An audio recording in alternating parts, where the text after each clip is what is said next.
asistir a las clases.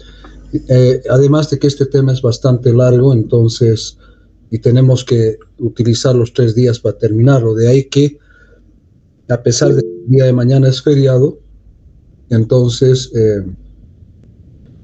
vamos a pasar las clases a las 8 de la mañana, de manera que nos permita concluir esta semana con el temario.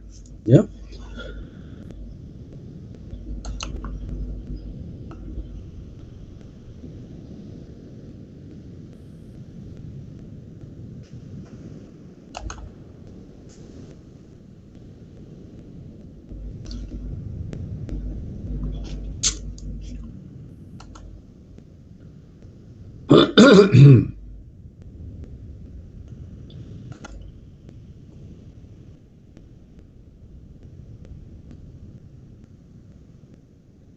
No sé si ya pueden ver la pantalla. Sí, doctor. Ya, ¿Alguien ha levantado la mano? Dígame. Bueno.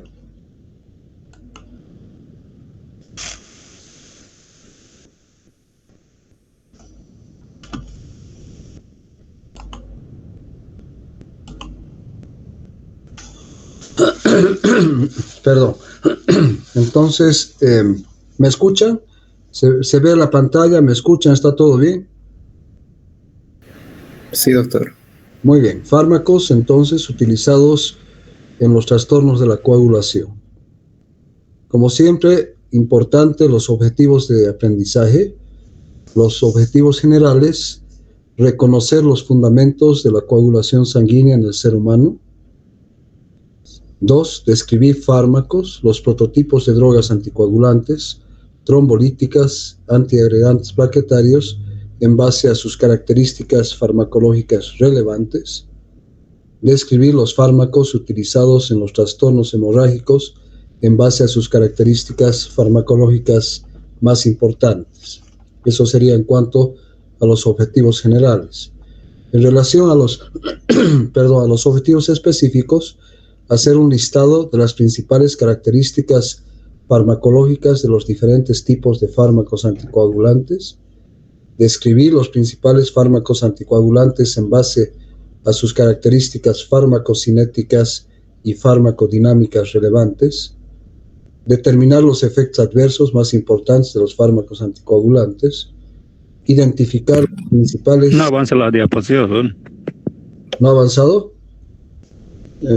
Ya, un segundito entonces. Se han quedado en la primera. ¿Sí? Sí, doctor. Sí, doctor. Sí. Ya, entonces un segundito, vamos. Creo que vamos a poner toda la pantalla para que avance. Un segundito.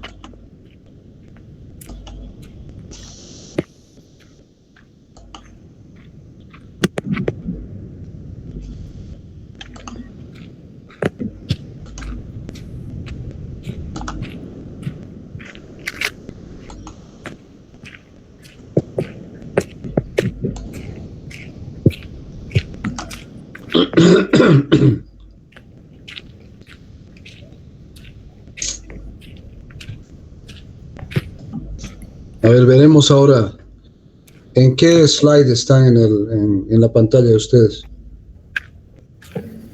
3, doctor. Ya, ahora vamos a volver al 2. ¿Ha vuelto al 2 o no? Sí, doctor. Ya, entonces creo que estamos bien. Bien, entonces estamos determinar los efectos adversos más importantes de los fármacos anticoagulantes, identificar, lo voy a poner en modo de presentación y me dicen si avanza, por favor. ¿Ya?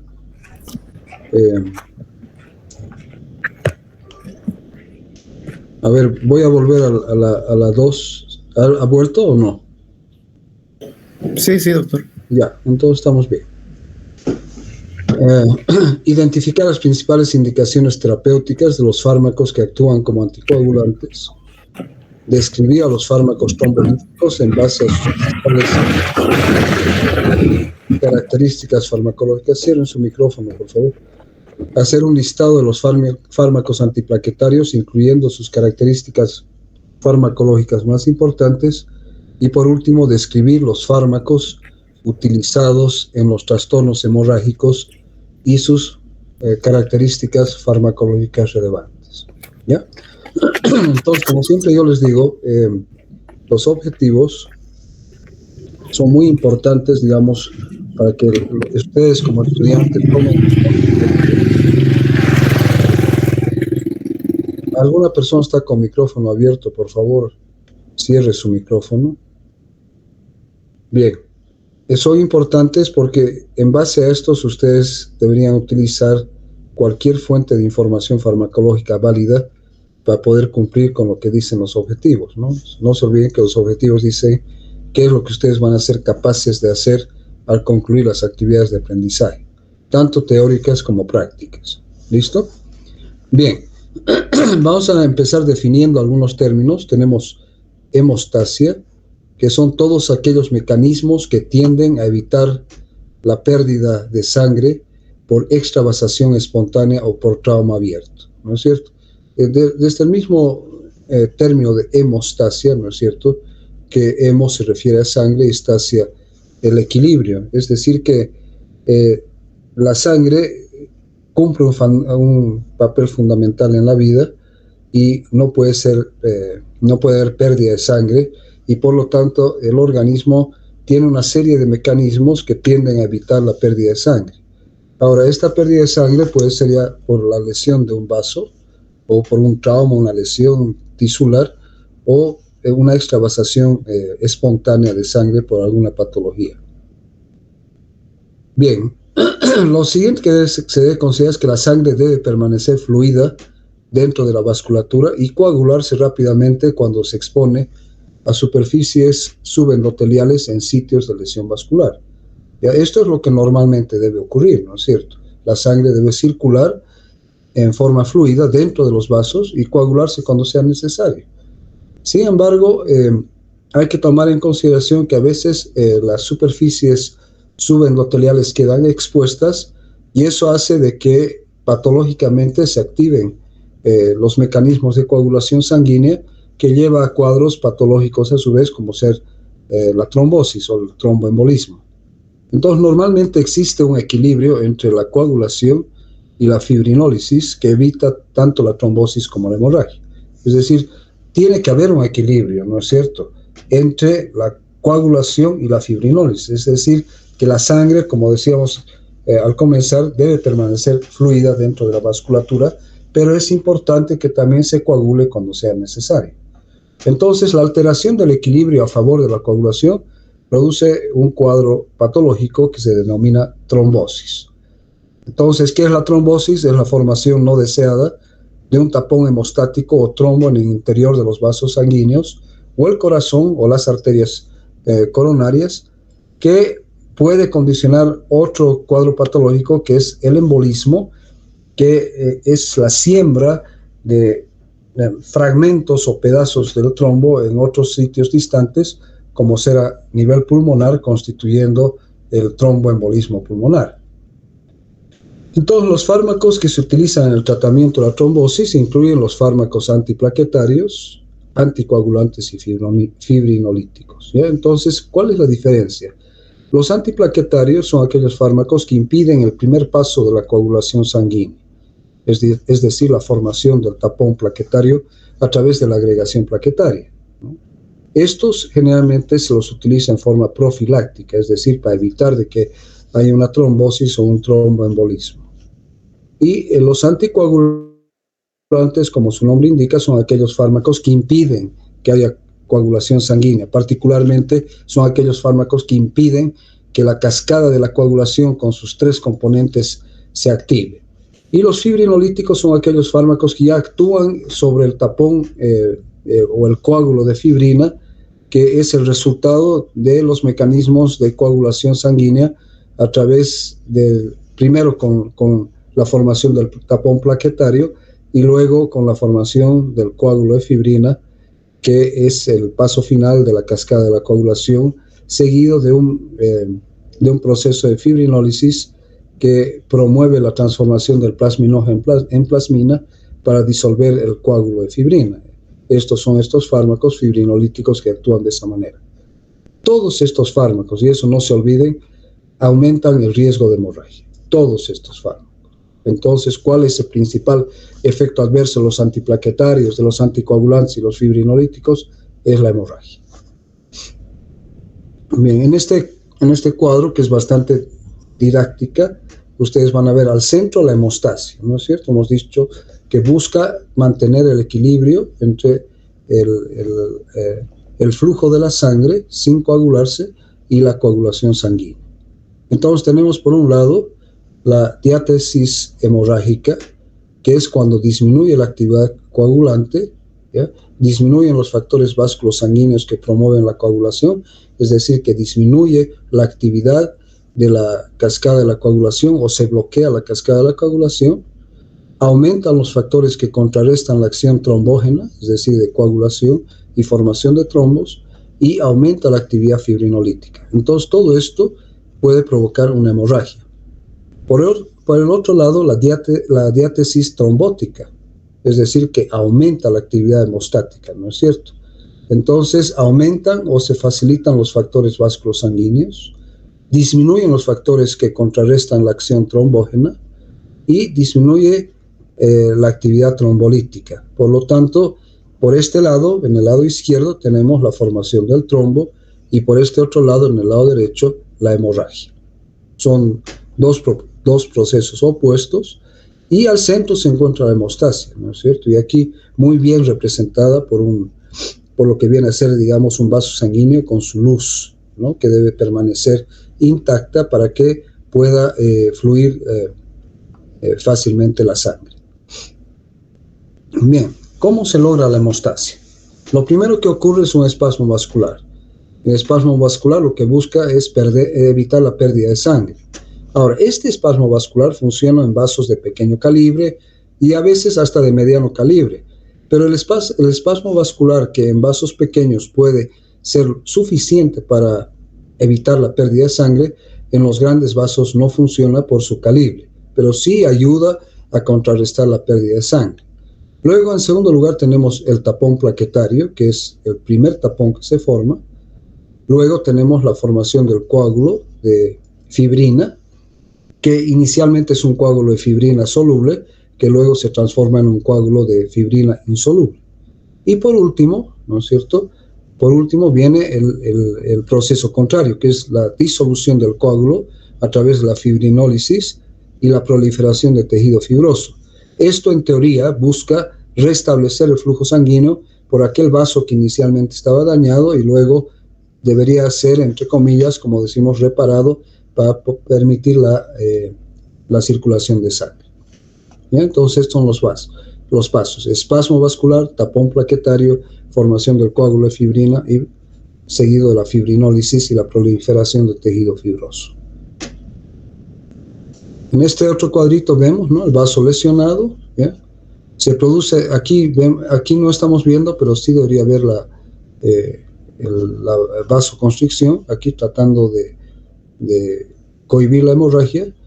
La lesión del vaso va a producir primero la aglutinación, o sea, la agregación de plaquetas, lo que van a dar lugar a la formación de un tapón o de un coágulo plaquetario, sobre el cual se va a depositar fibrina, y se va a formar el coágulo de fibrina, ¿no es cierto?, aquí. Y por último viene el siguiente proceso, que es la retracción del coágulo. Entonces, esos son los pasos fundamentales que hemos dicho, que la hemostasia son todos aquellos mecanismos por los cuales se evita o se busca evitar la pérdida de sangre, ¿no es cierto? Bien, entonces, dentro de los trombos que se forman tenemos dos tipos: los trombos blancos y los trombos rojos. ¿Cuáles son las características de los trombos blancos? Son ricos en plaquetas, como estamos viendo en la foto. Se forman en los sitios de flujo alto por fuerzas de cizallamiento de las arterias. ¿Ya? Los trombos arteriales oclusivos causan entonces isquemia en las extremidades o fallas orgánicas. ¿Ya? Entonces, estos trombos blancos son más propios de las arterias, ¿ya?, especialmente en arterias de alto flujo sanguíneo. En cambio, los trombos rojos son trombos venosos profundos, ¿ya?, ricos en fibrina, contiene una cantidad mayor de eritrocitos atrapados dentro de la misma red o en la misma malla del coágulo, ¿ya? Y pueden causar un edema significativo y dolor en la extremidad afectada, pueden desprenderse y se desplazan como émbolos hacia la circulación arterial pulmonar, ¿ya? Tal vez en este tipo de problemas, o sea, en la formación de los trombos rojos que llevan a la formación del coágulo de fibrina, es donde mayor uso se les da a los fármacos anticoagulantes o aquellos que buscan restablecer la circulación sanguínea. Bien, dentro de la hemostasis tenemos dos tipos, la hemostasis primaria y la hemostasis secundaria. ¿A qué llamamos hemostasis primaria? Es proceso en el que las plaquetas inmediatamente forman un tapón en el sitio de la lesión, ¿de acuerdo? Se produce la lesión, las plaquetas se agregan, se adhieren y forman un tapón plaquetario en el sitio de lesión. Luego se activa la hemostasis secundaria, que ocurre en simultáneo a lo anterior. Los factores de coagulación de la cascada de la coagulación, los factores de la coagulación proteicos, más allá del factor 7, responden en una compleja cascada de reacciones enzimáticas para formar fibras de fibrina que fortalecen el tapón de plaquetas formando el coágulo, ¿no? Entonces, solamente para que quede claro, lo primero que ocurre es un espasmo vascular o una vasoconstricción en el sitio de lesión, ¿ya? Luego se forma el tapón de plaquetas o el coágulo de plaquetas e inmediatamente se activa la cascada de la coagulación, ¿no? Donde una serie de reacciones de tipo enzimático van a llevar a la formación de un coágulo de fibrina que viene a reforzar el tapón o el coágulo de plaquetas que ya se había formado inicialmente. Entonces aquí tenemos una imagen de microscopía electrónica, ¿no? Y vemos un coágulo en una arteria coronaria. Los glóbulos rojos están en rojo aquí. Ya tenemos la presencia de leucocitos en verde. Luego los agregados plaquetarios que están en gris o en blanco. Aquí se ve medio gris blanco. Estos son las plaquetas, ¿ya? ¿Ya? Y los filamentos de fibrina. Dice marrón, pero en realidad aquí en la foto se ve como naranja, ¿no es cierto? ¿Ya? Estos son los filamentos de fibrina, ¿ya? Y es esto lo que contiene un coágulo ya formado, ¿no es cierto? Inicialmente plaquetas, hemos dicho, ¿ya? Están los glóbulos rojos atrapados ahí, se desarrollan estas fibras de fibrina, lo que refuerzan el coágulo y forman lo que se llama ya el coágulo de fibrina, que como les dije inicialmente va a ser soluble y luego insoluble, ¿no?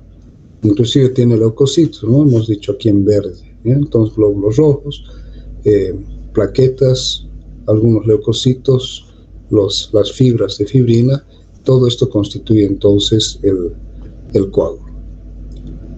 Bien, coagulación. ¿Qué es la coagulación? Entonces se denomina coagulación al proceso por el cual la sangre pierde su liquidez convirtiéndose en un gel para formar un coágulo, ¿de acuerdo? Entonces la sangre sabemos que es líquida, ¿ya? Y cuando coagula se transforma en una especie de gel y forma el coágulo. Este proceso potencialmente desemboca en la hemostasis, es decir, en el cese de la pérdida de sangre desde un vaso dañado, seguido por su reparación, que hemos dicho que viene el proceso de fibrinólisis y la proliferación de tejido fibroso. Sin embargo, existen factores no relacionados con la hemostasis que no cursan con pérdida de sangre y que activan la coagulación dando lugar a cuadros patológicos decurrentes de esta, ¿de acuerdo? Entonces, la coagulación es un mecanismo desencadenado, desencadenado en la búsqueda de evitar la pérdida de sangre. Pero también hemos dicho que la coagulación puede activarse, por decir, cambia el endotelio vascular, se vuelve rugoso o disminuye la velocidad de circulación sanguínea, se activa la cascada de coagulación y da lugar a la formación de un coágulo, pero ya no con la intención de evitar la pérdida de sangre, sino ya de tipo patológico. Bien, ¿qué involucra la coagulación? Factores celulares, como hemos visto inicialmente, las plaquetas, y factores proteicos, que son decurrentes de los factores de coagulación que están dentro de la cascada de la coagulación. Entonces, ya habíamos dicho que la coagulación comienza casi instantáneamente luego de que una herida daña el endotelio de un vaso sanguíneo. La exposición de la sangre al espacio que se encuentra debajo del endotelio inicia dos procesos. Uno, cambios en las plaquetas, que a través de la agregación o la adhesión vaya a formar el tapón o el coágulo de plaquetas. Luego, la exposición del factor tisular subendotelial al factor 7 del plasma, lo cual conduce finalmente a la formación de fibrina y el coágulo de fibrina, ¿ya? Entonces, en forma simultánea se activa el sistema de coagulación, que produce la generación de trombina y un coágulo de fibrina que estabiliza el tapón plaquetario. Cuando se activa el sistema de coagulación intrínseco, también se activa el sistema fibrinolítico o disolvente del coágulo por medio de diferentes mecanismos, ¿ya? Entonces vamos a ver en un ratito, en un esquema, en un cuadro, lo que estamos aquí mencionando, ¿ya? Bien. ¿A qué llamamos la cascada de coagulación sanguínea? ¿Ya? La cascada de coagulación sanguínea, como su nombre indica, cascada, es decir, que se inicia en un punto y termina en otro punto, pero dentro de estos dos puntos existe una serie de reacciones a través de factores de coagulación proteicos, que el uno va activando al otro y así sucesivamente, y que termina en la formación de trombina y el coágulo de fibrina. Entonces, en la cascada de coagulación sanguínea ocurre la transformación del fibrinógeno soluble en fibrina insoluble por acción de la trombina. Por eso les decía, inicialmente el coágulo de fibrina es soluble, pero por acción de la trombina, la fibrina se convierte en un coágulo de fibrina insoluble. Varias proteínas circulantes interactúan en serie de cascadas de reacciones proteolíticas limitadas. En cada paso, un simógeno sufre proteólisis limitada y se transforma en una proteasa activa. Por decir, el factor 2 se transforma en el factor 2A, que es el factor 2A activo. La protrombina, que se va a transformar en trombina, que es el factor 2 activo. Cada una de ellas activa al siguiente factor y la secuencia culmina con la formación de trombina, que es el factor 2A. Ahorita vemos en un esquemita. El factor 2A posibilita la polimerización del fibrinógeno y da lugar a la formación de un coágulo de fibrina, ¿ya? Lleva a su vez a mayor generación de trombina, y factor 13, que es el factor 13 es el factor que estabiliza el coágulo. Entonces veamos aquí un esquemita, ¿ya? Aquí tenemos entonces las tres vías de la cascada de la coagulación, ¿ya? Clásica, ¿no? Entonces tenemos la vía intrínseca, la vía extrínseca y la vía común. La vía común quiere decir que tanto la vía intrínseca como la vía extrínseca llegan a un punto que es común para ellos, y de ahí sigue la cascada de la coagulación, ya sin diferencia de vía intrínseca y extrínseca, sino que es común para ambos. Entonces fíjense que aquí tenemos los distintos factores de coagulación, aquí en este otro cuadrito, ¿no? Tenemos los distintos factores de coagulación. Tenemos que tener también la presencia de calcio, ¿ya? También tenemos que tener la presencia de fosfolípidos de membrana plaquetaria, son aquellos que dan inicio al proceso de coagulación, ¿ya? Entonces veamos aquí, la vía intrínseca se inicia con la superficie de contacto expuesta y la presencia de calicreína, ¿ya? Hace de que el factor 12 se transforme en factor 12 activo. Ya, a su vez, este factor 12 activo, que lo vamos a denominar 12A, hace de que el factor 11 inactivo se transforme en factor 11 activo. Fíjense que uno va dando lugar al otro, ¿no es cierto? El factor 11 activo va a ser a la vez de que el factor 9 inactivo se active y forme el factor 9 activo, ¿de acuerdo? Y ya este factor 9 activo llega y hace de que el factor 10 inactivo se transforme en factor 10 activo, ¿ya? Entonces fíjense que aquí tenemos ya presencia del calcio y de los fosfolípidos de membrana, pero también asociada a otro factor que es el factor 8, ¿ya? Entonces el factor 9 activo ¿ya? Asociado al factor 8, a los fosfolípidos y al calcio, va a ser de que el factor 10 se transforme en factor 10A activo. Por otro lado, la vía extrínseca comienza con daño tisular. Aquí fíjense, aquí la vía intrínseca, como su nombre indica, intrínseca, se inicia con una superficie de contacto que expone el endotelio o el subendotelio a los factores de coagulación. En cambio, la vía extrínseca implica daño tisular, ¿no es cierto? ¿Ya? Entonces, daño tisular va a hacer que el factor tisular, como estamos viendo aquí, junto con el factor 7, ¿no es cierto? El factor 7, ya que es el que va a dar lugar a que el factor 10 se transforme también en el factor 10A activo, ¿no? 10A activo. Entonces, fíjense ya, la vía extrínseca es más cortita, ¿no es cierto? Comienza con daño tisular, ¿ya? El factor tisular y el factor 7 activo van a dar lugar a la transformación del factor 10 en factor 10A activo. En cambio, la vía intrínseca, hemos dicho, que hace que el factor 9 activo, junto con el factor 8, los fosfolípidos y el calcio, haga que el factor 10 se active y forme el factor 10A activo. Entonces, fíjense que aquí ambas vías ya se encuentran, ¿no es cierto? ¿Qué hace el factor 10A activo?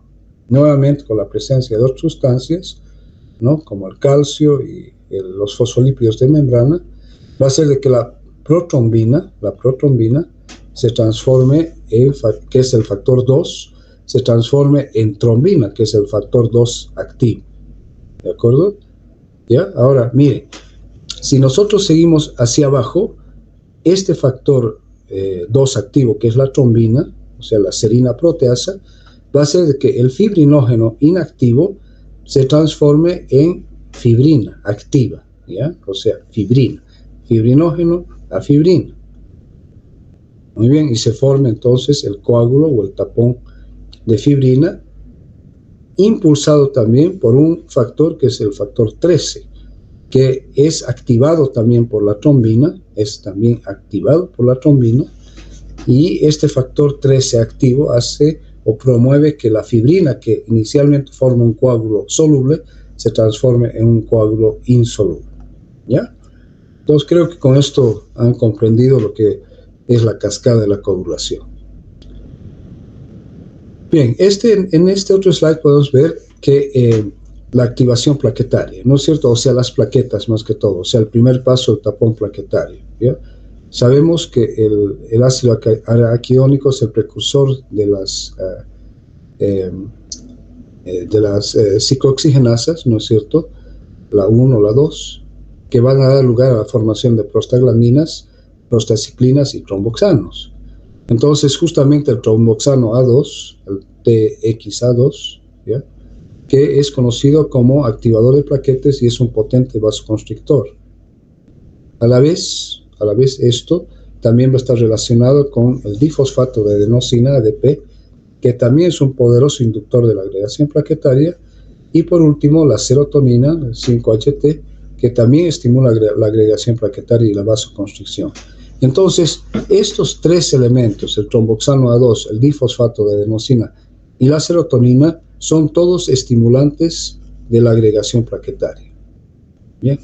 Una vez que se ha producido la activación plaquetaria, esto lleva a un cambio conformacional en el receptor de integrina, el receptor 2B3A, ¿ya? Lo que va a permitir que el fibrinógeno se una en forma cruzada con las plaquetas, es decir, con las plaquetas agregadas, y va a dar lugar a la formación del tapón plaquetario, ya que era el primer paso de la hemostasis. Bien. Tenemos un elemento fundamental que es la antitrombina y la proteína C, ¿ya? La antitrombina es una proteasa que inhibe la actividad de las enzimas de las vías intrínseca y común de la coagulación. ¿Ya? Eso lo vamos a ver en otro slide después.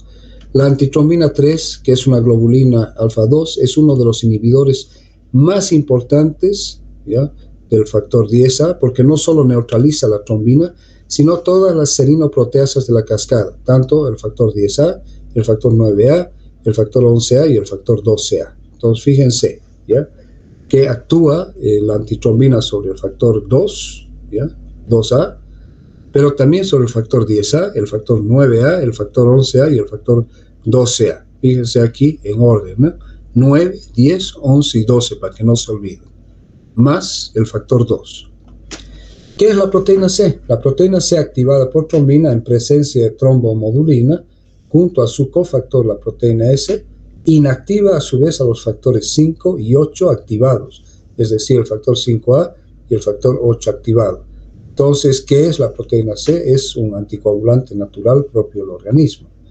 La deficiencia de esta proteína C y de la proteína S constituyen causas de trombofilias congénitas o adquiridas que predisponen a la aparición de trastornos tromboembólicos, pérdidas recurrentes de embarazos, trombosis venosa recurrente, entre otros. Existen hoy en día, felizmente, pruebas laboratoriales para determinar la cantidad de proteína C en las personas, ¿no? Y de proteína S. Entonces, a veces se forma se forma así un coágulo y da lugar a una trombosis venosa profunda o una trombosis venosa de cualquier vena en el organismo y no se sabe la causa. Entonces, si uno hace una determinación de proteína C y de proteína S, vamos a ver de que de repente esa persona tiene una deficiencia de estas proteínas y es eso lo que está llevando a la formación de estos trombos y dando lugar a tromboembolismos también. Y aquí están los nombres de los distintos factores de coagulación. El 1 es el fibrinógeno, el 2 es la protrombina y la trombina cuando se activa. No todos estos cuando se activan, ¿no?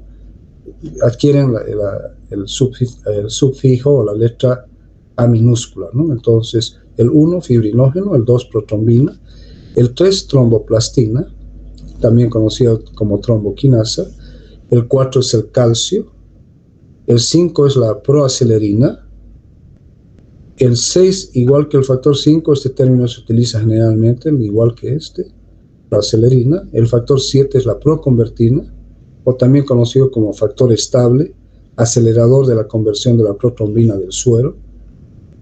El 8 es, no se olviden que el factor 7 es el que da inicio a la vía extrínseca de la cascada de la coagulación, ¿no es cierto? ¿Sí? Luego tenemos el factor 8, que es la globulina antihemofílica. Eso es lo que se conoce con el nombre de factor antihemofílico A, que está ausente en los pacientes con hemofilia. El factor 9, un componente de la tromboplastina del plasma, también conocido como factor Christmas o factor antihemofílico B. La deficiencia de estos dos factores es lo que va a llevar, y el factor 11 también, el factor antihemofílico C, que son entonces el A, el 8, el 9, el B, y el 10, y el 11, el antihemofílico C, el A, B y C, son los que deberíamos tener todos nosotros. En los pacientes con hemofilia puede faltar uno o más, ¿no? Bien, luego tenemos el factor 9, componente de la tromboplastina del plasma, ¿no? Que hemos dicho que es el factor Christmas, factor antihemofílico B. El factor 10, conocido como factor Stewart-Prover o autoprotrombina C. El factor 11, antecedente de la tromboplastina del plasma, el factor antihemofílico C. El factor 12, el factor Hagemann, factor de contacto, factor cristal, glass factor. Y por último el factor, este era el 12, el 13, factor estabilizador de la fibrina, es el que hemos visto en el cuadrito, ¿no? Que promueve la formación del coágulo insoluble de fibrina, conocido también como fibrinasa o factor de Lacky-Laurent, ¿ya? Entonces estos son los factores de la coagulación que están dentro de la cascada de la coagulación. Entonces este es otro esquemita, pero aquí lo interesante es que vamos a ver ya dónde actúan algunos de los fármacos anticoagulantes. Entonces, si nosotros vemos, tenemos la vía intrínseca y la vía extrínseca, ¿no es cierto? La vía intrínseca, yo les había dicho hace un rato, se produce por lesión del endotelio vascular, pero además con la presencia de calicreína va a dar lugar a la exposición del colágeno y esto va a dar lugar a la activación del factor 12, que se va a transformar en 12 activo, ¿ya? Fíjense que aquí es un lugar ya que es inhibido por la heparina. Entonces vayan tomando nota de esto, ¿ya? El factor 12A es inhibido por la heparina. Este factor 12A activo va a hacer de que el factor 11 se transforme en factor 11A activo. Tenemos otro factor que es inhibido por la heparina, aquí en naranja, ¿ya?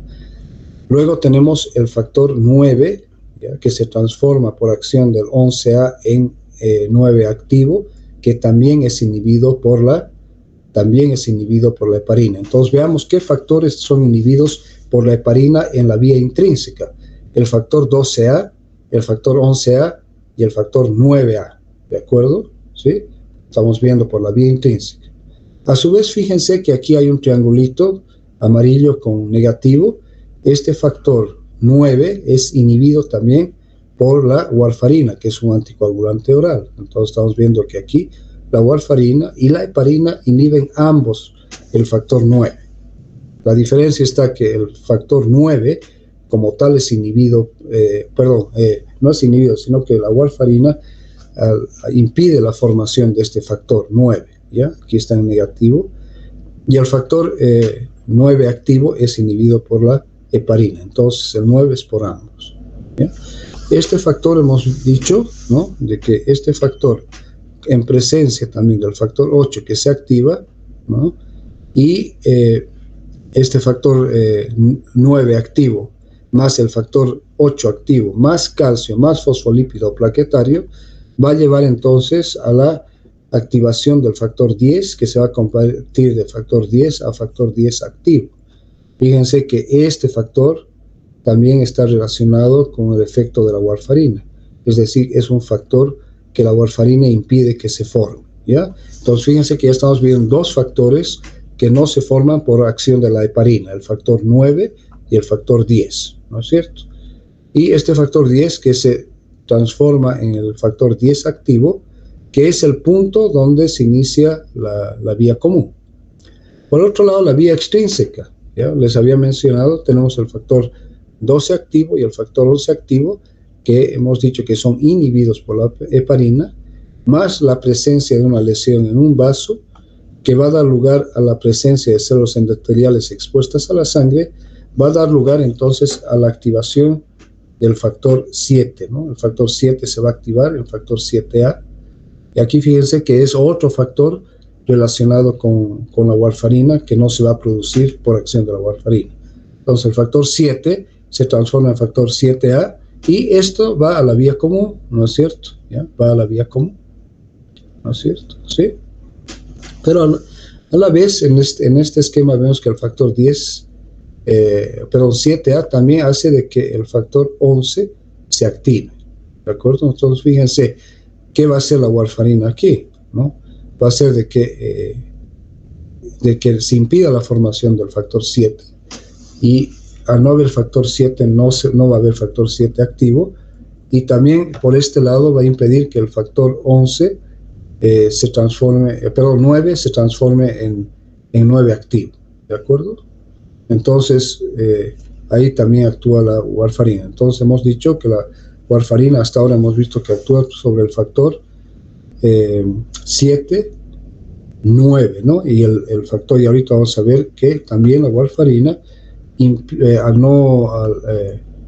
la formación del factor 10, ¿no es cierto? Aquí está, en la vía común, fíjense, warfarina, ¿no es cierto? Y por último, hemos visto que el factor 10 activo, impulsado y catalizado por la activación del factor 5, el factor 5 activo, va a hacer de que la protrombina o factor 2 se transforme en trombina o factor 2 activo.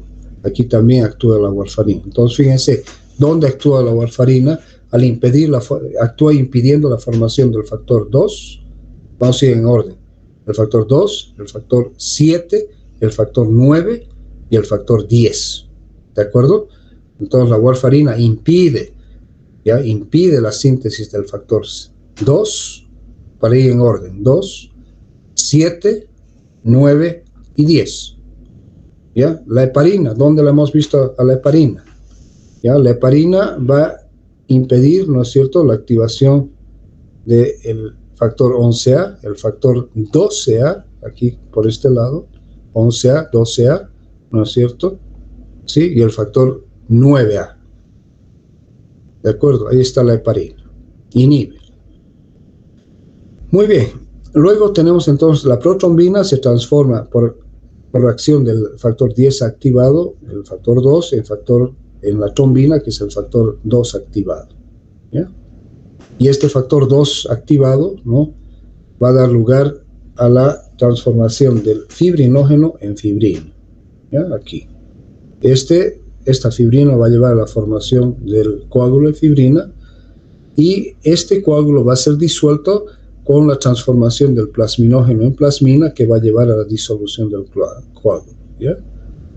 Bien, ¿qué ocurre cuando se ha formado la fibrina? Tiene que haber también un proceso de degradación del fibrinógeno que se da por este otro lado. Aquí tenemos en verde, ¿no?, que es aquí donde actúan los fibrinolíticos, ¿no es cierto? Los fibrinolíticos promueven la transformación del plasminógeno en plasmina. ¿Sí? ¿Está claro eso? Bien, ahora, punto importante de la acción de la heparina. Fíjense que aquí tenemos la antitrombina 3, a la cual se une la heparina y forma un complejo, heparina-antitrombina 3. ¿Ya? Este complejo, ¿ya?, de heparina con antitrombina 3 va a potenciar el efecto de la antitrombina entre 100 a 1000 veces. Es decir, que el efecto de la antitrombina cuando se une a la heparina, ¿ya?, va a potenciarse en 100 a 1000 veces. ¿Ya? Y esta antitrombina va a actuar impidiendo, ¿no es cierto?, la formación y la activación tanto de la protrombina en trombina, pero también sobre el factor 10, ¿ya?, que es aquí. Bien, no sé si eso ha quedado claro, si tiene alguna pregunta, ¿no? Este cuadrito es muy esquemático, ¿ya? Y hemos entrado a ver algunos de los fármacos, ¿no? Aquí nos olvidamos de la irudina, que está en azul, ¿ya?, que la irudina actúa en este punto, es decir, impide la acción de la trombina activada, el factor 2A, haciendo que el fibrinógeno se transforme en fibrina. Esto evita la irudina aquí. Bien. ¿Cuáles son los trastornos de la coagulación que puede haber? Defectos de la función plaquetaria que afectan la hemostasia primaria, donde está la enfermedad de von Willebrand, que se caracteriza por un sangrado de sitios superficiales, como por ejemplo encías, de la piel, menstruación masiva en algunas mujeres y consecuencia de lesiones. ¿Ya? Esto es por defectos de la función plaquetaria, porque hemos dicho que la plaqueta es forma el primer tapón, ¿no es cierto?, evitando la pérdida de sangre. Defectos en el mecanismo de coagulación, que es la hemostasia secundaria. Ahí está fundamentalmente la hemofilia A, que tiende a producir sangrados o hemorragias en los tejidos profundos, como ser articulaciones, músculos, retroperitoneo, a menudo sin eventos iniciales aparentes, por lo que el sangrado puede ocurrir de forma impredecible.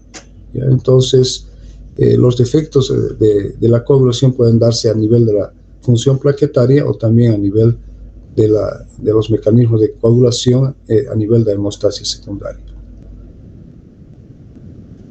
Bien, entonces si hemos entendido ya toda esa parte que hemos visto, ahora sí vamos a entrar ya a la parte de los fármacos. Primero, resaltar que el anticoagulante ideal debe prevenir la trombosis patológica, ¿no es cierto? Hemos dicho que la activación de la cascada de coagulación lleva a la formación de trombos que son patológicos, y estos trombos pueden dar lugar a émbolos, que llevando a tromboembolismo pulmonar, por ejemplo. ¿Ya?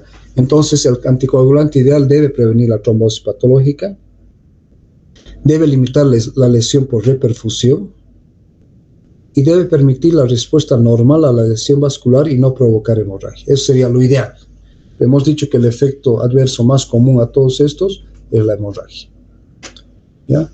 Entonces, los fármacos anticoagulantes inhiben la fase plasmática de la coagulación, ya sea actuando sobre la síntesis hepática de factores, de coagulación, que son el factor 2, 7, 9 y 10, que se los conoce como factores vitamina K dependientes, que es típicamente donde actúan los anticoagulantes orales, o impidiendo la actuación de los factores ya formados, como es el caso de los otros factores, ¿no es cierto?, que hemos visto en la cascada de la coagulación, y donde actúan fundamentalmente las heparinas. Fíjense que aquí hay una diferencia importante.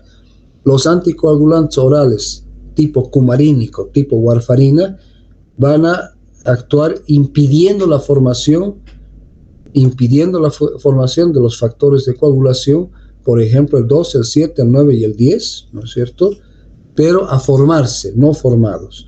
En cambio, las heparinas, que hemos visto que actúan sobre los factores de coagulación ya formados.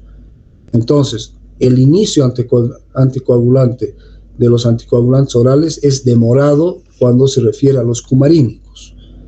Y en el caso de las heparinas, el efecto es prácticamente inmediato.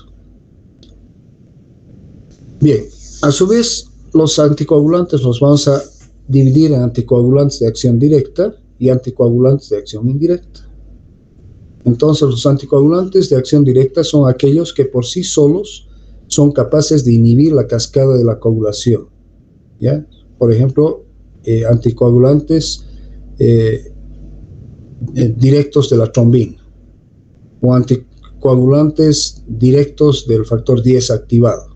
Estos actúan directamente, ¿ya? En cambio, los anticoagulantes de acción indirecta interactúan con otras proteínas o actuando en otras vías metabólicas, alteran el funcionamiento de la cascada de la coagulación, ¿ya?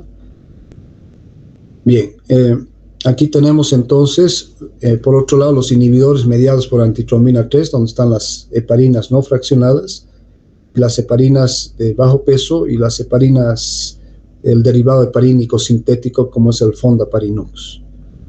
Los inhibidores de la síntesis de factores de coagulación, que hemos dicho 2, 7, 9 y 10, están los cumarínicos o derivados del dicumarol, donde está la warfarina, el acenocumarol, entre otros, ¿ya?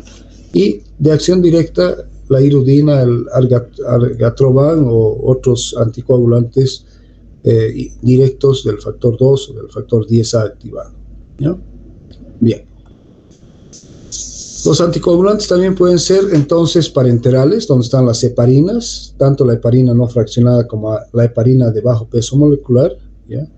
Y los anticoagulantes orales, como hemos dicho, los cumarínicos, como la warfarina. ¿Dónde actúan las heparinas? Fundamentalmente se unen y forman un complejo con la antitrombina 3, y hemos dicho de que potencian el efecto de la antitrombina 3 de 100 a 1000 veces, ¿no?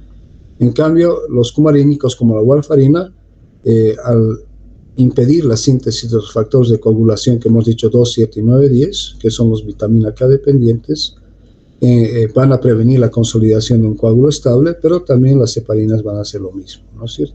En ambos casos, el efecto anticoagulante es prevenir la consolidación de un coágulo estable, es decir, de un coágulo de fibrina insoluble. Bien, aquí tenemos entonces las heparinas, ¿ya?, que se administran por vía parenteral, y tenemos básicamente dos tipos, ¿ya? Dos tipos, que son las heparinas no fraccionadas, donde está fundamentalmente la heparina como tal, heparina no fraccionada, y las heparinas de bajo peso molecular, donde hay muchas, pero dentro de las cuales podemos mencionar a la enoxaparina, tal vez una de las más utilizadas, la enoxaparina, la dalteparina, la tinzaparina, la fraxiparina, la nadroparina y la bemiparina. Son toditas, fíjense, que terminan en parinas, ¿no es cierto? Entonces las de bajo peso terminan con parinas, para que ustedes se acuerden. Enoxa, dalte, tinza, fraxi, nadro y bemiparina, ¿no? Esas son de bajo peso molecular. Y hemos dicho que existe un compuesto que es una especie de heparina sintética, que se conoce con el nombre de pentasacáridos, donde está fundamentalmente el fondaparinux, ¿de acuerdo? Entonces, estos son los que se van a administrar por vía parenteral. Las heparinas, como vamos a ver dentro de un rato, no fraccionadas por vía subcutánea y endovenosa, las heparinas de bajo peso por vía subcutánea, ¿no?, y el fondaparinux también por vía subcutánea. Bien, La heparina no fraccionada, las heparinas de bajo peso molecular y el fondaparinux, carecen de actividad anticoagulante intrínseca, ¿ya? Su efecto anticoagulante se logra a través de la unión de ellos a la antitrombina 3 y acelerar la rapidez con la cual inhiben a las diversas proteasas de la coagulación, ¿ya? Entonces, su efecto fundamental es al formar un complejo con la antitrombina, potenciar el efecto de la antitrombina, hemos dicho, de 100 a 1000 veces, ¿ya? La antitrombina suprime a los factores de coagulación activados que participan tanto en las vías intrínsecas como en la vía común, pero tienen una actividad relativamente escasa sobre el factor 7A, pero igual actúan sobre el factor 7A, pero no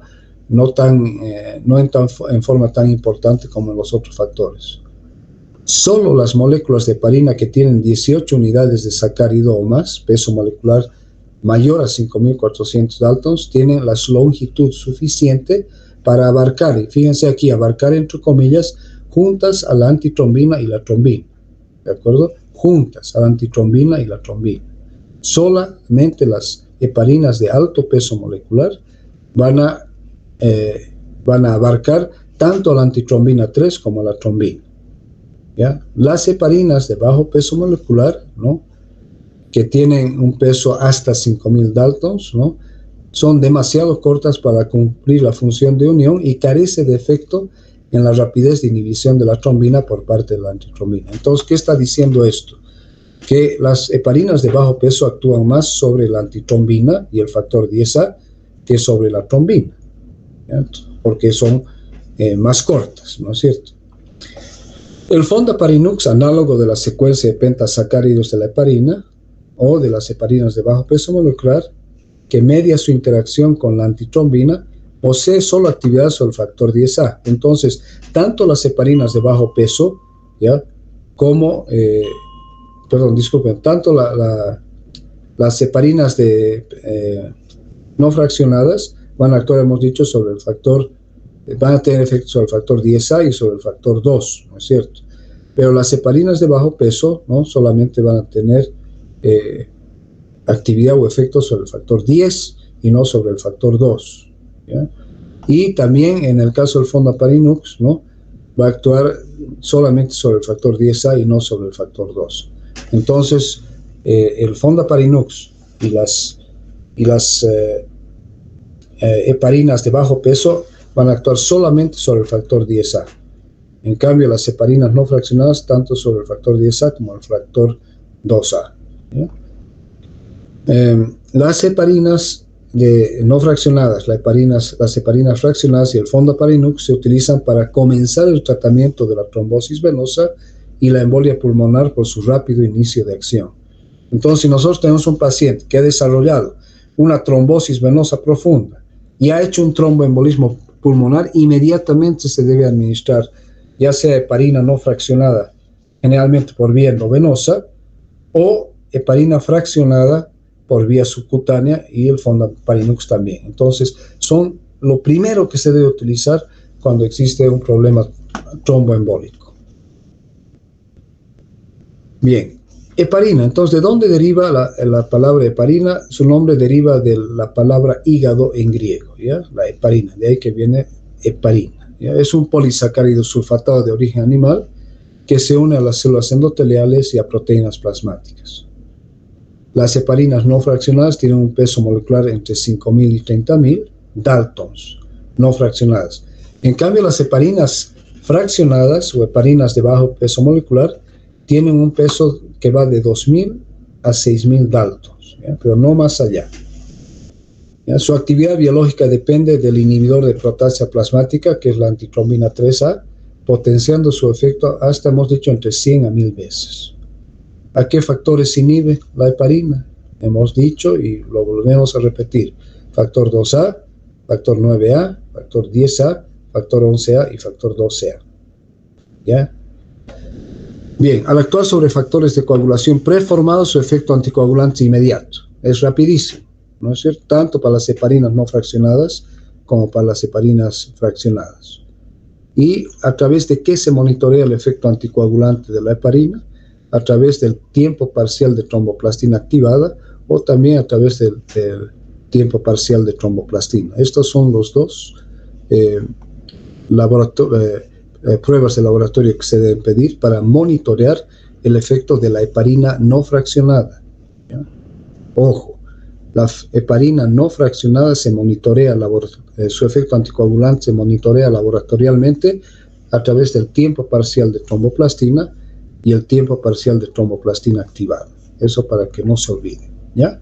En cambio, las heparinas fraccionadas, como vamos a ver posteriormente, no requieren de control laboratorial porque a la dosis administrada se produce el efecto anticoagulante esperado o previsible, o un efecto anticoagulante esperado o previsible, y no requieren de monitoreo de su efecto anticoagulante a través de cualquier prueba de laboratorio. Bien, ¿qué refleja el tiempo parcial de tromboplastina activada? Refleja la actividad de factores de coagulación, tanto para la vía intrínseca como la vía común. Ya hemos dicho que esto se utiliza para monitorear el efecto anticoagulante de las heparinas no fraccionadas. ¿Ya? En cambio, el tiempo de protrombina es el tiempo que tarda el plasma en coagularse después de la adición del factor. Mide la calidad de la vía extrínseca y común. ¿Ya? Esto se utiliza para las heparinas y esto se utiliza por los anticoagulantes orales tipo cumarínicos como la warfarina. Y por último tenemos el INR, que es un índice internacional racionalizado de los tiempos de protrombina, por eso internacionalmente, y es una forma de solamente estandarizar los valores obtenidos a través del tiempo de protrombina, pero en distintos lugares, es por eso que es internacional. El INR, entonces, este índice racionalizado también sirve para medir, determinar el efecto anticoagulante de un anticoagulante oral como la warfarina, ¿ya? Si nosotros nos hacemos un INR, nosotros que no estamos anticoagulados, este INR va a estar en 1. Entonces toma el número 1 como patrón de anticoagulación, siendo que el 1 es normal, no hay anticoagulante, y cuando se utiliza un anticoagulante tipo warfarina, el INR para decir que el paciente está bien anticoagulado debería estar entre 2 y 3. Si está por debajo de 2, aumenta el riesgo de trombosis, y si está por encima de 3, aumenta el riesgo de hemorragia. Entonces, tiempo de protrombina e INR para monitorear la anticoagulación por anticoagulantes orales como los cumarínicos en el caso de la warfarina.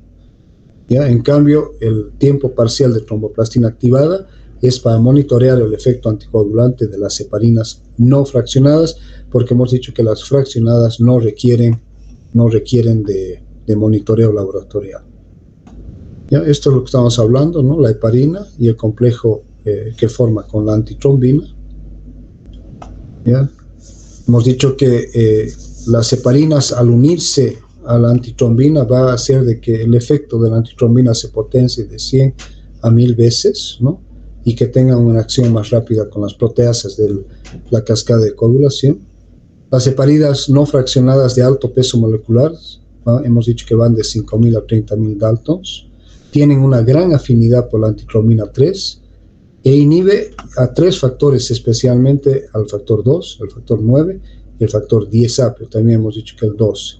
Estas heparinas tienen mayor riesgo de hemorragia, tienen una vida media corta, una mayor frecuencia de dosificación en el día, es decir, que hay que administrarlas 2 o 3 o más veces, tienen una menor biodisponibilidad, se administran así por 2 vías, vía endovenosa y subcutánea, y se controlan mediante el tiempo parcial de tromboplastina activada o por el tiempo de tromboplastina, como hemos dicho. En cambio, las heparinas fraccionadas o de bajo peso molecular, ¿ya? Tienen un peso molecular de 2000 a 6000 Daltons, actúan solamente sobre el factor 10 activado. En cambio, las heparinas no fraccionadas actúan sobre el factor, ya hemos dicho, sobre el factor 2 y el factor 10 activado, ¿no? 2, pero también sobre el factor 9, 10, 11 y 12, ¿no? Ya, entonces, las heparinas fraccionadas solamente su efecto sobre el factor 10 activado, no actúan prácticamente sobre la trombina, ¿ya? Dejan libre al factor 2A, ¿ya?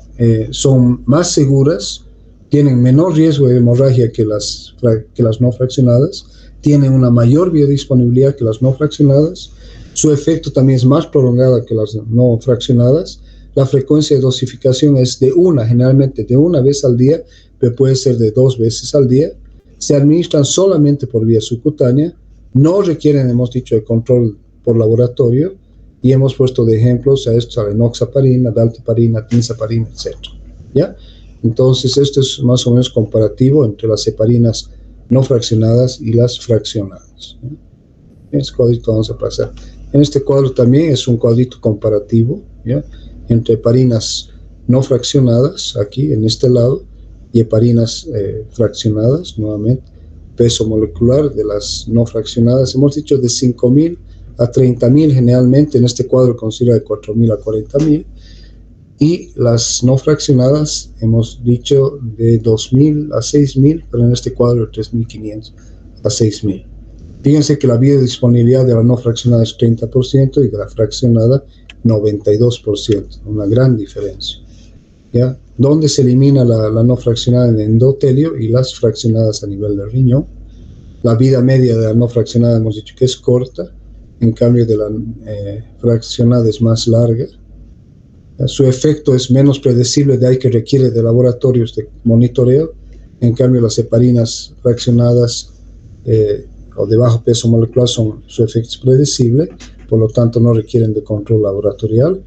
Su efecto anticoagulante de la no fraccionada es de 4 horas, en cambio de las heparinas fraccionadas es hasta 10 horas o más, por eso la administración es de 1 a 2 veces al día, en cambio esto es con más frecuencia, 3, 4 veces al día.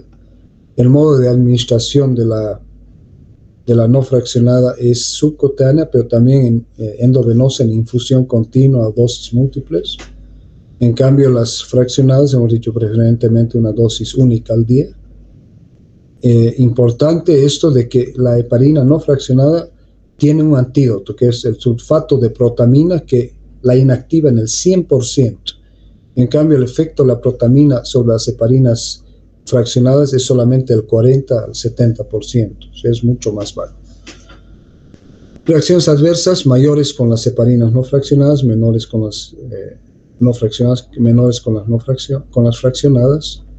El precio de la no fraccionada es menor y el precio de las fraccionadas es mayor. Sí, ese es el problema, tal vez que aún hoy, a pesar de ya el tiempo de desarrollo de las heparinas fraccionadas, es que son más caras que las heparinas no fraccionadas. Pero vemos que aquí obviamente tienen características mucho más ventajosas las fraccionadas que las no fraccionadas. Tal vez una característica ventajosa de las no fraccionadas es que se pueden administrar por vía endovenosa, ¿no es cierto? O sea, el efecto inmediato cuando se está iniciando el proceso trombólico o trombótico o el cuadro tromboembólico, ¿no es cierto? La vía endovenosa tal vez sea ventajosa en ese sentido. Bien, aquí otro cuadrito comparativo, ¿no? En cuanto, comparando ya la heparina con la heparina de bajo peso y el Fondaparinux, fíjense, tanto la heparina no fraccionada como la fraccionada son de origen biológico, hemos dicho de animales, Fondaparinux es sintético, pues peso molecular en promedio de las heparinas no fraccionadas de 15 a 20.000 Daltons, de las heparinas fraccionadas entre 3 y 5.000, ¿no? Pero hasta 5.000. Pero fíjense que el Fondaparinux es solamente 1.500, ¿no? El objetivo de la heparina no fraccionada, los factores 10A y 2A, de la fraccionada solamente el 10A y prácticamente nada el 2A, ¿no es cierto? Esto es un error del cuadrito. Y en el Fondaparinux el objetivo, al igual que la de bajo peso, es el factor 10A. Aquí no consideren este factor 2A. Biodisponibilidad de la heparina no fraccionada es solo de 30, de 90 de la fraccionada, pero fíjense que la biodisponibilidad del Fondaparinux es de 100%. La vida media en horas, hemos dicho, la heparina es corta, en las heparinas de bajo peso es más larga. Y fíjense la vida media del Fondaparinux, 17 horas, o sea, mucho más prolongada. La excreción renal, la heparina no fraccionada, no, porque hemos dicho que se elimina a nivel del endotelio. las heparinas fraccionadas por vía renal, sí, y el fondaparinux también por vía renal. Efecto del antídoto, hemos dicho, el sulfato de protamina, 100% en el caso de las heparinas no fraccionadas, del 40 al 70% en el caso de las heparinas fraccionadas, y no tiene antídoto en este caso el fondaparinux, ¿ya? No hay antídoto, ¿ya? Y hemos dicho que la complicación de todos estos es hemorragia. Trombocitopenia inducida por la heparina, ¿no? Menor al 5%, en el caso de las heparinas fraccionadas menor al 1%, y en el caso del fondaparinux también menor al 1%, ¿ya? Bien, entonces, nuevamente, solamente repasando, la heparina no fraccionada es una mezcla de glicosaminoglicanos extraídos del cerdo o de las reses, con un variable número de residuos que les dan cargas negativas, ¿ya? Y hemos dicho que estas vienen con pesos entre 5 y 30.000 daltons, con un promedio de 15 a 20.000 daltons, ¿no? Aquí es un ejemplo de heparina sódica. Esta, en este caso, es de 5.000 unidades internacionales el frasquito, ¿no? Mecanismo de acción, hemos dicho que se une a la antitrombina 3, ya potencia su efecto en 100 a 1000 veces, produce un cambio conformacional en la antitrombina que aumenta la capacidad inhibitoria de esta enzima sobre los factores, hemos dicho, el 12, el 9,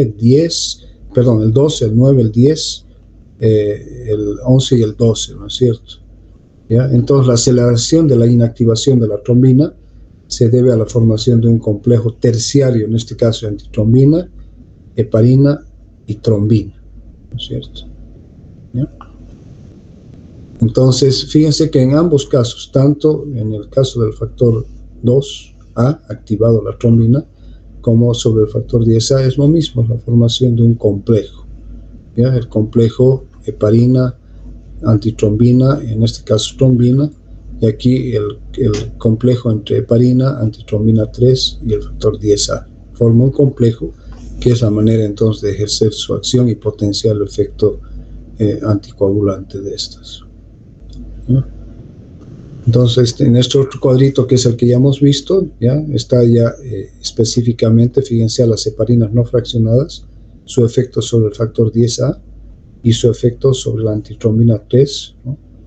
Que a su vez va a repercutir en la trombina, ¿no es cierto? La trombina, el factor 2A activado. Por eso os he dicho que esto está con una curvita, con flecha, para indicarnos de que actúa tanto sobre el factor 10A como el factor 2A. Lo que no hace, hemos dicho, las heparinas fraccionadas, que actúan solamente sobre el factor 10, porque no le alcanza para inhibir el factor 2A, ¿no es cierto? ¿Ya? Bien. Farmacocinética, hemos dicho que la vida media es corta, ¿ya? Recordad, una cosa importante es de que el efecto anticoagulante es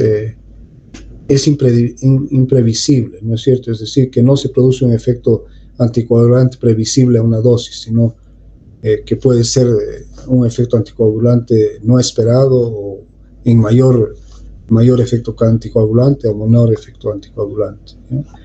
El sistema es saturado de modo que una dosis de 100 unidades por kilogramo en bolo endovenoso es depurada en 1 hora, mientras que 25 unidades internacionales kilogramos solo en media hora. ¿Qué quiere decir esto? Que el mecanismo de eliminación de las heparinas no fraccionadas es saturable, ¿ya? O sea, a mayor dosis de la heparina, mayor tiempo toma la eliminación, la depuración. Control de la terapia, hemos dicho, solamente cuando se utilizan dosis bajas como prevención de tromboembolismo venoso no se requiere de control. Pero hemos dicho que cuando se utilizan dosis terapéuticas como anticoagulantes, hemos dicho que se monitorizan por el tiempo parcial de tromboplastina activada o el tiempo de tromboplastina, o se podría hacer otra forma de monitorizar este efecto a través de la titulación con protamina o midiendo la actividad antitrombina el factor 10A del suero heparinizado, pero estos son estudios más complicados. Solamente es importante que ustedes recuerden que se monitorea la actividad anticoagulante de las heparinas mediante el tiempo parcial de tromboplastina activada o el tiempo parcial de tromboplastina. ¿Ya? ¿Cuáles son las reacciones adversas de las heparinas no fraccionadas? Aquellas asociadas a sobredosis. El principal efecto adverso de todos los anticoagulantes, hemos dicho, hemorragia, sangrado. ¿Ya? Si el sangrado es leve, basta con suspender la infusión por 1 hora y reiniciar con una dosis más baja. Si esta complicación amenaza la vida, puede usarse el antagonista que hemos dicho que es el sulfato de protamina, que 1 miligramo de este neutraliza 100 unidades de heparina. Y hemos dicho que tiene un efecto antagónico, ¿no? O de antídoto del 100%. Ahora, aquellas entonces asociadas a sobredosis o a dosis altas, sangrado, hemorragia. Asociadas a uso prolongado, osteoporosis. ¿Ya? O sea, la heparina induce a la reabsorción ósea acelerada. En general se observa luego de 3 meses de uso, pero hoy en día ni pensar en decir de que se va a utilizar una heparina no fraccionada por 3 meses, es imposible. Pero entonces en teoría podríamos decir que produce osteoporosis el uso prolongado de las heparinas. 3 reacciones adversas asociadas a formación de complejos inmunes, y ahí tenemos el síndrome de trombocitopenia o la trombocitopenia inducida por heparina, ¿ya? Que lleva a trombosis y necrosis cutánea por la heparina, fíjense. ¿Ya? Entonces esto se llama trombocitopenia inducida por la heparina, que va a llevar a trombosis y necrosis cutánea por heparina. Generalmente ocurre entre el 7º y el 8º día de administración de heparina. ¿Ya? Pero es más común, o digamos es más común que ocurra este problema de trombocitopenia inducida por heparina con las heparinas no fraccionadas que con las heparinas fraccionadas. ¿No? Entonces aquí tenemos la trombocitopenia inducida por heparina. Es un estado sistémico hipercoagulable que se presenta en 1 a 4% de los individuos tratados con heparinas no fraccionadas, y también, pero aún con menos frecuentes, con heparinas de bajo peso molecular y casi nunca con el fondo heparinoso. ¿Ya? Pero aquí en relación a esta trombocitopenia inducida por heparinas, yo particularmente nunca he visto cuando se indica el uso de heparinas fraccionadas. Cuando se inicia de 5 a 10 días. En otra bibliografía van a encontrar de 7 a 8 días después del tratamiento con heparina. ¿Ya?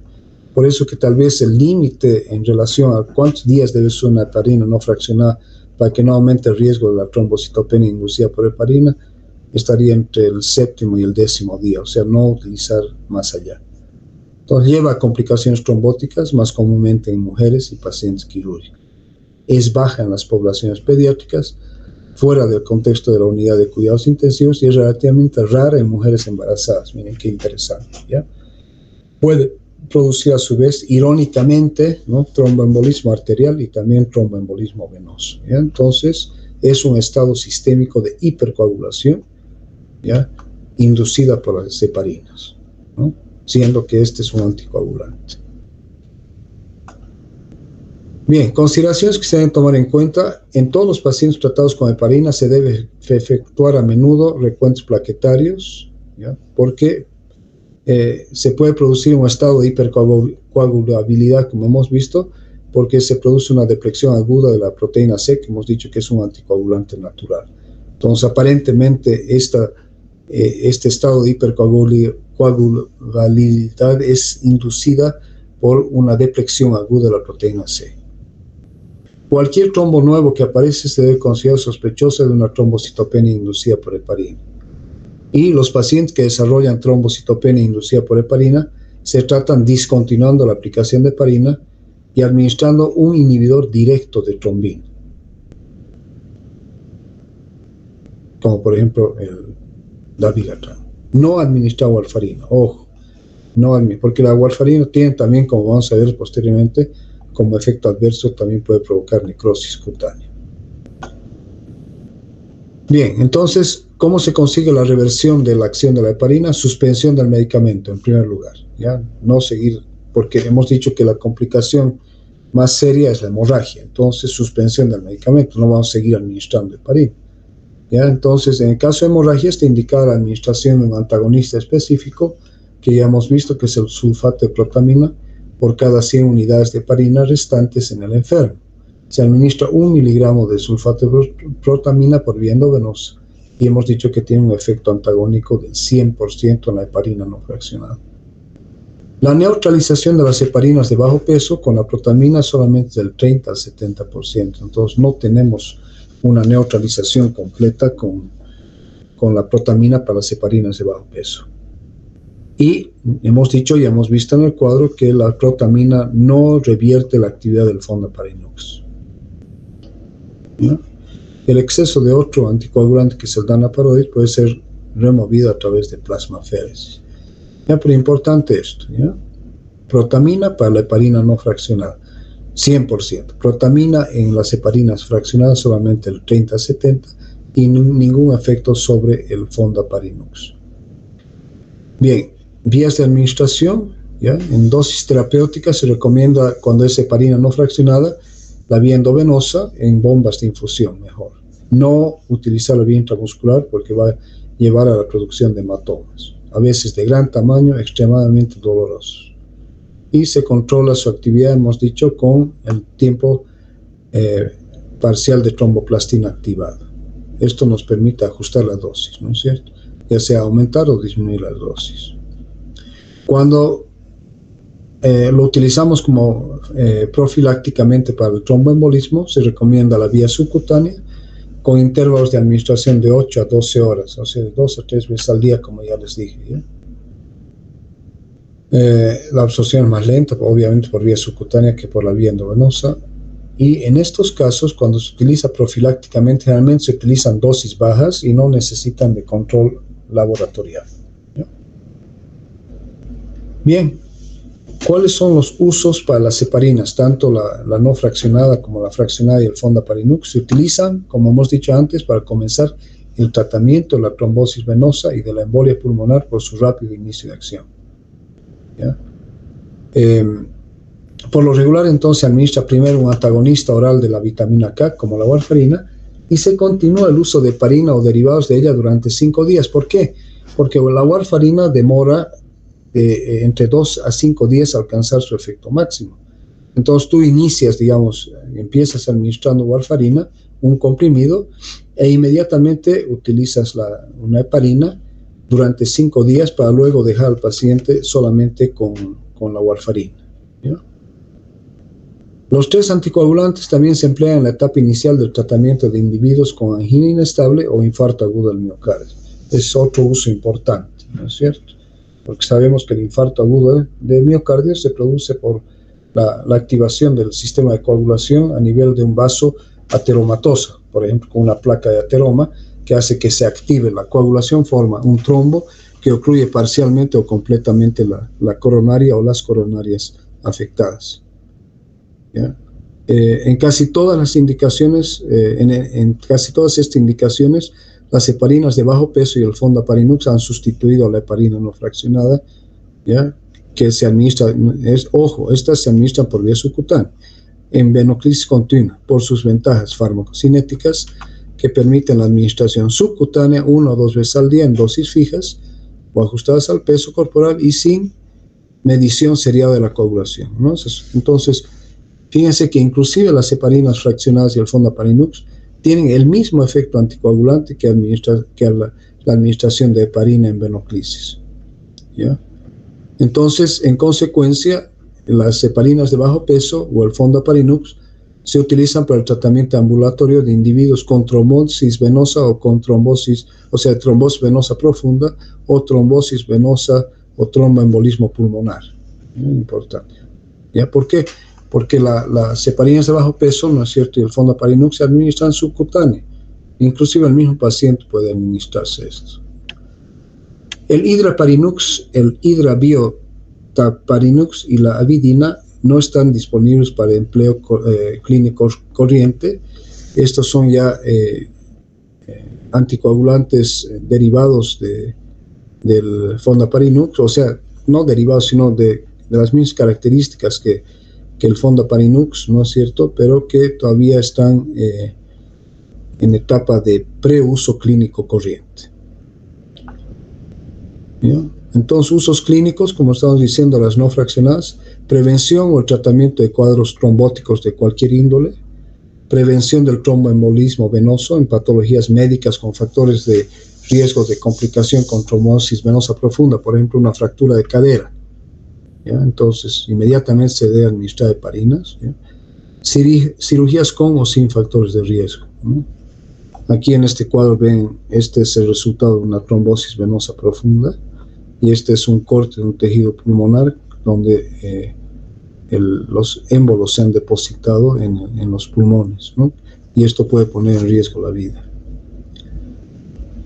Tratamiento de enfermedades tromboembólicas en la trombosis venosa profunda, en la embolia pulmonar, en la insuficiencia arterial aguda de extremidades por embolia o por trombosis, en la prevención de embolización sistémica en el periodo pericardioversión de la arritmia completa por fibrilación auricular o del flúter auricular, y en la angina inestable, ¿no?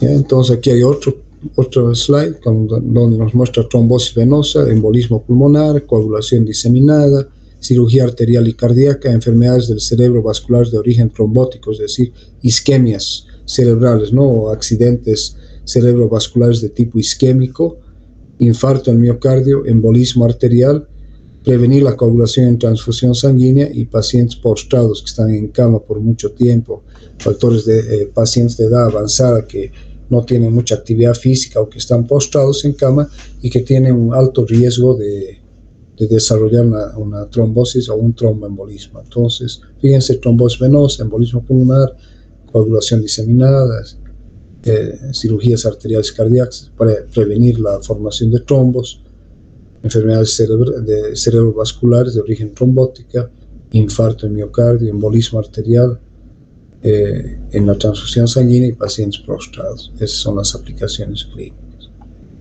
Contraindicaciones, ¿ya?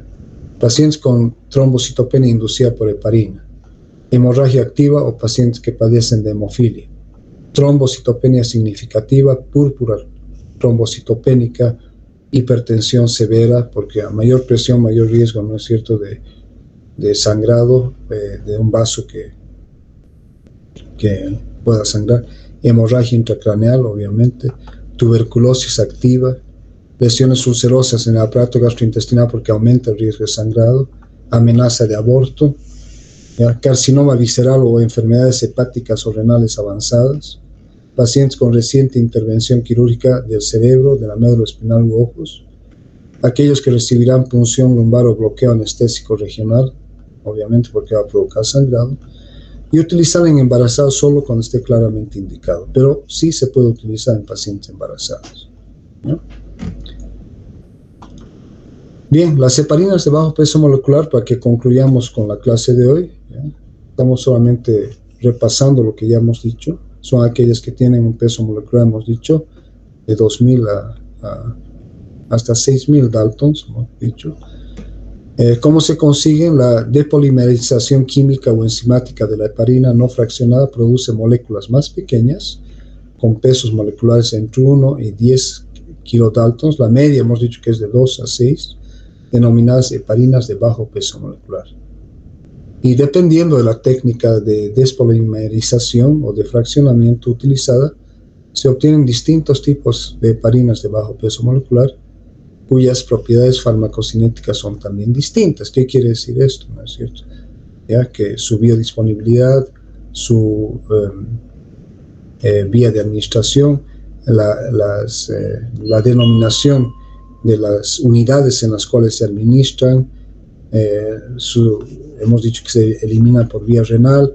Todos esos factores pueden bajar o pueden variar para las distintas heparinas de bajo peso molecular.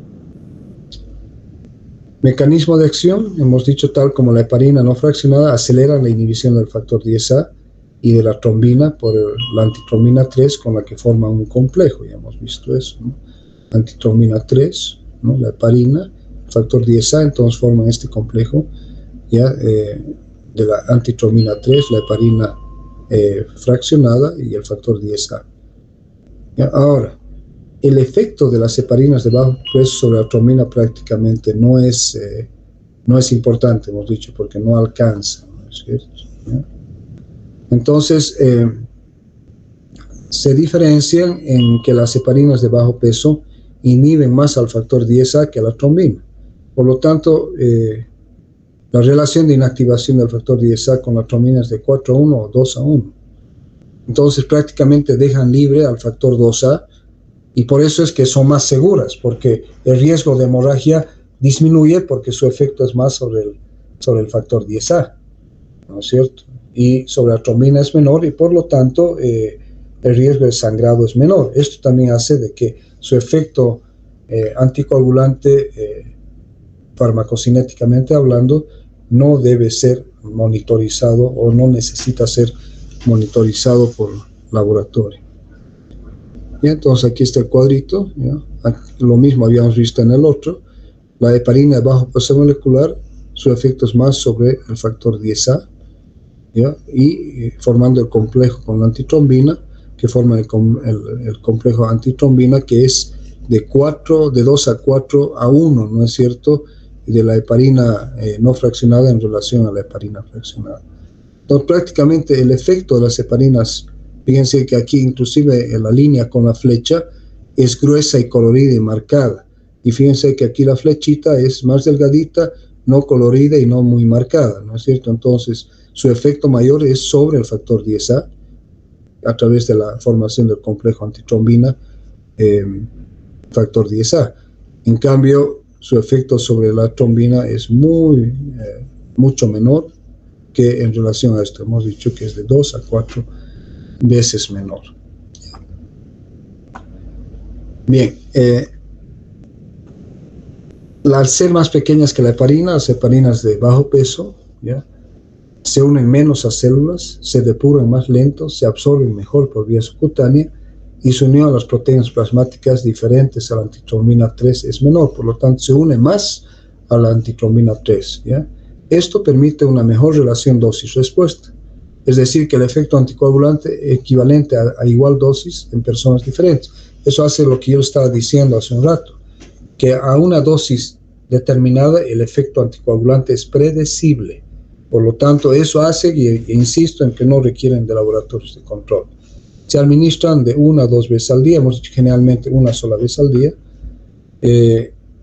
Es un tipo de fármaco anticoagulante que permite el tratamiento ambulatorio. Hemos dicho, el mismo paciente se puede administrar subcutáneamente, es segura en pacientes con trombosis venosa profunda, no complicada, pero inclusive en pacientes con tromboembolismo se los puede manejar, obviamente, valorando el grado de severidad del tromboembolismo en forma inclusive ambulatoria, por lo menos después de algunos días de internación con este tipo de heparinas. Otras ventajas son que producen menos síndrome de trombocitopenia inducida por heparina, ¿no? Por lo tanto, menor probabilidad del cuadro de hipercoagulabilidad y de necrosis cutánea producida por la trombocitopenia que ha sido inducida por la heparina. Probablemente producen menos osteoporosis. Ahora, sí, estas heparinas de bajo peso se pueden utilizar por mayor tiempo que las heparinas no fraccionadas, ¿sí? Justamente porque se administran una sola vez al día. Obviamente que la gran desventaja es que igual tienen que ser administradas parenteralmente, o sea, tienen que administrarse mediante la inyección, la entrada de una aguja al tejido subcutáneo, que siempre es doloroso e incómodo. Y producen menos sangrado, menor posibilidad de hemorragia porque su efecto es más sobre el factor, sobre la antitrombina y el factor 10A que sobre la trombina, ¿no es cierto?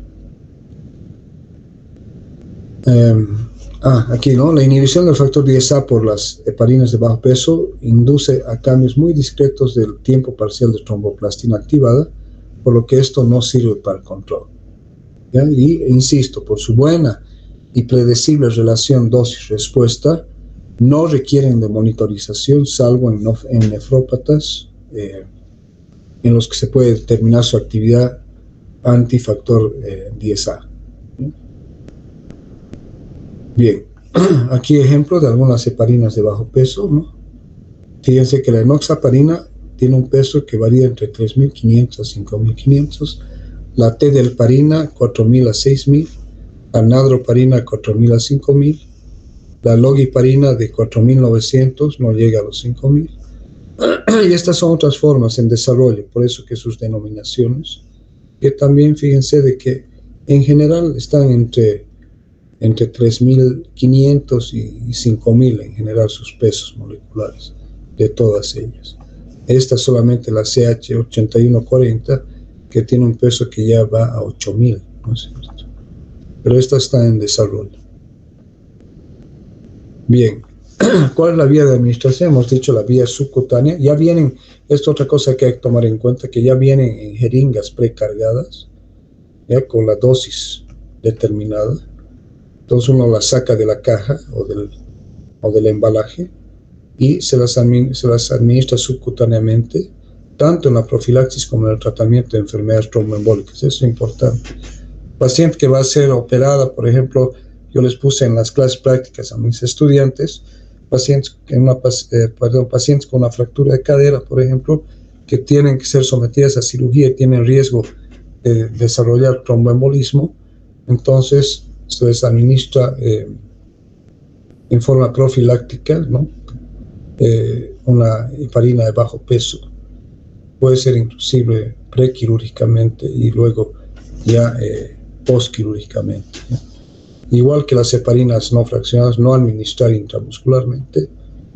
Y las dosis dependen obviamente del tipo de heparina de bajo peso escogida. O sea, aquí varían las dosis, ¿ya? ¿Ya? Ojo, también tomar en cuenta que las diferentes heparinas de bajo peso molecular no son necesariamente equivalentes. En consecuencia, se debe respetar la dosificación y el modo de empleo específico de cada una de estas especialidades farmacéuticas. Esto es muy importante. No todas las heparinas de bajo peso son iguales. Ya hemos dicho, tienen nombres diferentes porque son diferentes en muchos aspectos, más que todo farmacocinéticos, y vienen con dosis diferentes. Lo único que tienen en común es de que se administran por vía subcutánea, generalmente se administran una sola vez al día, son seguras, ¿no es cierto?, no requieren de laboratorio. Pero después hay variaciones entre una y otra, ¿ya? Usos clínicos: prevención o el tratamiento de cuadros trombóticos, prevención del tromboembolismo venoso y tratamiento de las enfermedades tromboembólicas, ¿ya? Trombosis venosa profunda, embolismo pulmonar, en esos casos, ¿ya? Reacciones adversas: puede haber una reacción de hipersensibilidad a cualquier heparina de bajo peso. Aquí es una foto de una reacción alérgica a enoxaparina, porque fíjense que se administra subcutáneamente, generalmente en el abdomen, ¿no? Entonces aquí se ha provocado una reacción de hipersensibilidad, ¿ya? Esta es una paciente de 67 años con hipersensibilidad o una reacción alérgica a la enoxaparina. Cuidados de enfermería: lo que yo os decía, que las jeringas de heparinas de bajo peso molecular están listas para su empleo y no deben ser purgadas antes de la inyección. ¿Qué quiere decir? Se retira el tapón de goma y se administra directamente sin depurarlas, ¿ya? Generalmente el paciente debe estar acostado o idealmente vía subcutánea, nunca intramuscular y nunca aspirar, porque generalmente cuando uno coloca una inyección uno aspira para ver si no está en una arteria, ¿no es cierto? En este caso nunca aspirar, ¿no? Se aplica directamente. Bien, aquí tenemos algunos ejemplos de fármacos y dosis administradas en profilaxis en cirugía por vía subcutánea. La heparina no fraccionada, la heparina cálcica, dosis día de 5.000 unidades internacionales cada 8 horas, preoperatorio, fíjense, ¿ya? Esto es generalmente en pacientes en los cuales hay riesgo de que se desarrolle enfermedad tromboembólica. Las heparinas de bajo peso, vamos primero a la enoxaparina, ¿ya? La enoxaparina, que es la más utilizada, se administran 40 miligramos por día, y las indicaciones también pre o posoperatorio. Prevención, ¿no? Esto es profilaxis, prevención de tromboembolismo. La bemiparina 3.500, esta fíjense que viene en unidades. La enoxaparina viene en miligramos, por eso tal vez más se utiliza. La bemiparina 3.500 unidades día, la indicación no es preoperatorio, solo posoperatorio. La deltaparina, 5.000 unidades día. Esta sí se puede utilizar en pre y en postoperatorio. La nadroparina, 3.800 unidades día, ¿ya? En pacientes menores a 70 kilogramos, también preoperatorio y postoperatorio, ¿ya? Y en pacientes con un peso mayor a 70 kilogramos, se aumenta, fíjense, la dosis considerablemente a 5.700 unidades día. La tinzaparina, 3.500, ¿no? Unidades día en pacientes con menor peso a 70, preoperatorio, y en pacientes con un peso mayor a 70, 4.500 unidades día. Y por último, el pentasacárido, el fondaparinux, 2,5 miligramos por día, solamente postoperatorio. Por eso yo digo, tal vez por eso de que la enoxaparina es una de las más utilizadas a nivel mundial en el pre y en el postoperatorio, ¿no? 40 miligramos por día. Bien, ya estamos terminando, ya con esto ya son 2 slides más, creo, y con eso terminamos. ¿Ya? El fondaparinux es un pentasacárido sintético presente en las heparinas, se administra por vía subcutánea, ya lo hemos visto, dosis de una vez al día, alcanza concentraciones plasmáticas máximas en 2 horas, pues su acción es rapidísima, de todas ellas es rápido, y se excreta al igual que las heparinas de bajo peso por la orina, ¿no? Su semivida, fíjense, es larga, es de 17 horas. Entonces puede administrarse una vez al día en dosis fija, tampoco necesita laboratorios de monitorización, actúa también sobre la antitrombina, fundamentalmente sobre el factor 10A, igual que las heparinas de bajo peso, ¿ya? Y una relación, fíjense, de aquí de 1 en 4.000 en relación al factor 2A. Entonces, esta realmente es sobre el factor 10A. Tiene una menor probabilidad en comparación con las heparinas o las heparinas de bajo peso de desencadenar el síndrome de trombocitopenia inducida por heparina, que hemos dicho que aparece en promedio entre el 7º y el 8º día, pero puede ser hasta el 10º día. Su dosificación es en miligramos, 2,5 miligramos por día, 6 horas después de restablecida la hemostasia durante 5 a 9 días. Esto es importante, ¿ya? 6 horas después de restablecida la hemostasia.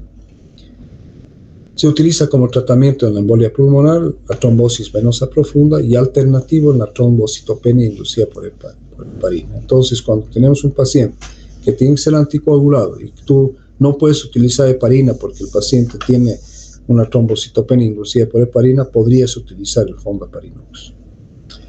Bien, el hidraparinux es la versión hipermetilada del fondaparinux con una semivida, fíjense, de 80 horas.